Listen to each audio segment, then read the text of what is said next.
আপনারা যারা দীর্ঘদিন ধরে ফেসবুক প্ল্যাটফর্মে কাজ করতেছেন, আমি বলব আপনারা কাজ করে যান।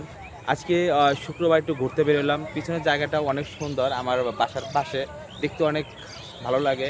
তাই একটু ঘুরতে বের এলাম। এই যে আপনারা দেখতে পাচ্ছেন ওই যে পিছনে একটা ছেলে, একটা মেয়ে যাচ্ছে। ওটা কিন্তু আমার অর্ধাঙ্গিনী এবং আমার একমাত্র ছেলে। আমি একটু বের হলাম, বেড়াতে বের হলাম ওদেরকে নিয়ে। আমার বাসার পাশে জায়গাটা দেখতে ওয়াও লাগে। আজকে যারা ছুটির দিনে যারা চাকরি-বাকরি করে তারা কিন্তু এখানে ঘুরতে আসে বিকেলবেলা। আমি একটু ওদেরকে নিয়ে একটু বের হলাম, ঘুরতে আসলাম। আসলে ফ্যামিলির সাপোর্টটা সবচেয়ে বড় সাপোর্ট। আপনারা যারা ফেসবুক প্ল্যাটফর্মে কাজ করতেছেন অবশ্যই কিন্তু ফ্যামিলি থেকে সাপোর্ট নিবেন।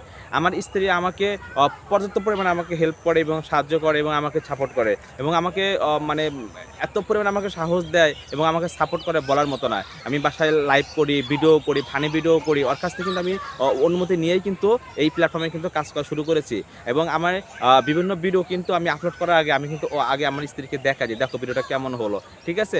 ভালো হোক, খারাপ হোক সে কিন্তু বলে, "ঠিক আছে তুমি লেগে থাকো, কাজ করো। একটা সময় কিন্তু ভালো কিছু করতে পারবা।" তাই আমি বলব যে আপনারা যারা প্ল্যাটফর্মে ফেসবুকে প্ল্যাটফর্মে কাজ করতেছেন, আপনাদের বাসায় যারা ফ্যামিলি আছে, মা আছে, বাবা আছে, বড় ভাই আছে, বড় বোন আছে অথবা আপনার স্ত্রী আছে, অবশ্যই কিন্তু আপনারা অনুমতি নিবেন। কারণ অনুমতি ছাড়া কিন্তু আপনি এখানে কাজ করে মানে শান্তি পাবেন না। কারণ হলো এখানে আপনি ভিডিও করবেন, ভিডিও তৈরি করবেন, রাত জেগে ভিডিও, সেই ভিডিও যেকোনো একটা সফটওয়্যারের মাধ্যমে কাজ করবেন, সেই ভিডিও আপলোড করবেন। এখানে কিন্তু অনেক কিন্তু ব্যাপার-স্যাপার আছে। ফ্যামিলির সাপোর্ট ছাড়া কিন্তু আপনি কিছুই করতে পারবেন না।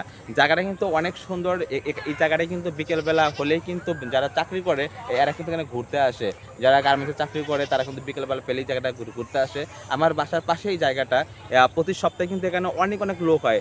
এই যে আমার পিছনে যে আপনারা এটা দেখতে পাচ্ছেন রোডটা কিন্তু অনেক সুন্দর রোডটা। রোডটার সামনে অনেক লোক, তাই আমি ওখানে গিয়ে ভিডিওটা করতে পারলাম না। ওই যে দেখুন পিছনে গরু, ছাগল অনেকে কিন্তু এখানে নিয়ে এসে মানে ঘুরতে আসে। গরু, ছাগল খাওয়ায় এখানে। মানে যদিও এটা ঢাকা শহর তারপরেও মানে গ্রামের মতো এই সাইডটা খুব ভালো লাগে আমার। আমি এই জায়গাটায় মাঝে বেশ কিছু ভিডিও করি এবং এখানে আমি সময় পেলে ঘুরতে আসি। খুব ভালো লাগে। যাই হোক যেটা বলতে চেয়েছিলাম যে আপনারা যারা ফেসবুক প্ল্যাটফর্মে কাজ করতেছেন অবশ্যই কিন্তু আপনার ফ্যামিলি থেকে অনুমতি নিবেন। আপনার স্ত্রী থাকুক, মা থাকুক, বাপ থাকুক তাদের কাছ থেকে অনুমতি নিয়ে কিন্তু কাজ করবেন। আর যারা দীর্ঘদিন ধরে কাজ করতেছেন, ভিডিওতে ভিউ পাচ্ছেন নাই বলবো ভাই আপনারা কাজ করে যান, কেউ হতাশ হবেন না। অবশ্যই কিন্তু একটা সময় কিন্তু ভালো ভিউ পাবেন। আর আমি ভাই বর্তমান ফানি কনটেন্ট নিয়ে কাজ করতেছি। আপনারাও অবশ্যই কিন্তু আমার ভিডিওগুলো দেখবেন, কেমন হয় আমাকে জানাবেন এবং আমার পরিবারে এসে, আমার পেজে এসে আমাকে ভালোবাসা দিয়ে আমার পাশে থাকবেন। আপনাদের ভালোবাসা পেলে কিন্তু আমি সামনে আরও ভালো কিছু কনটেন্ট আপনাদেরকে উপহার দেব। শুধু কিন্তু আপনাদের ভালোবাসা পেলে, সাহস পেলে, আপনারা একটু যদি সহযোগিতা আমাকে করেন, একটু যদি আমাকে সাহস দেন, সাহস যোগান, তাহলেই কিন্তু আমি কিন্তু ভালো কনটেন্ট আপনাদেরকে উপহার দেব। আর আপনারা ওই দেখেন এই যে আমার ছেলেরা দেখুন, এই যে দেখুন এই যে ওটাই কিন্তু এই যে মাস্ক পরা, বোরকা পরা যে দাঁড়িয়ে আছে ওটাই কিন্তু আমার অর্ধাঙ্গিনী এবং এই যে ছেলেটা খেলতেছে এটা কিন্তু আমার একমাত্র সন্তান। এটা কিন্তু এই দেখুন এই যে খেলতেছে, এই যে ও কিন্তু খোলা মাঠ পেয়ে অনেক খুশি ও।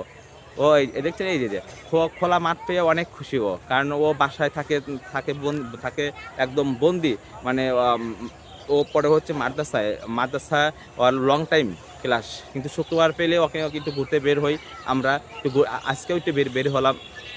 জায়গাটাও অনেক সুন্দর। আমার খুব ভালো লাগে। আমি প্রায়ই এখানে আসি, ঘুরতে আসি। দেখুন অনেক সুন্দর জায়গাটা দেখুন। আপনারাও অবশ্যই কিন্তু আ ফেসবুকে কাজ করলে ফ্যামিলির কাছ থেকে অনুমতি নিয়ে কাজ করবেন। সবাইকে অসংখ্য ধন্যবাদ। যদি ভিডিওটি ভালো লাগে অবশ্যই শেয়ার করবেন। ধন্যবাদ সবাইকে।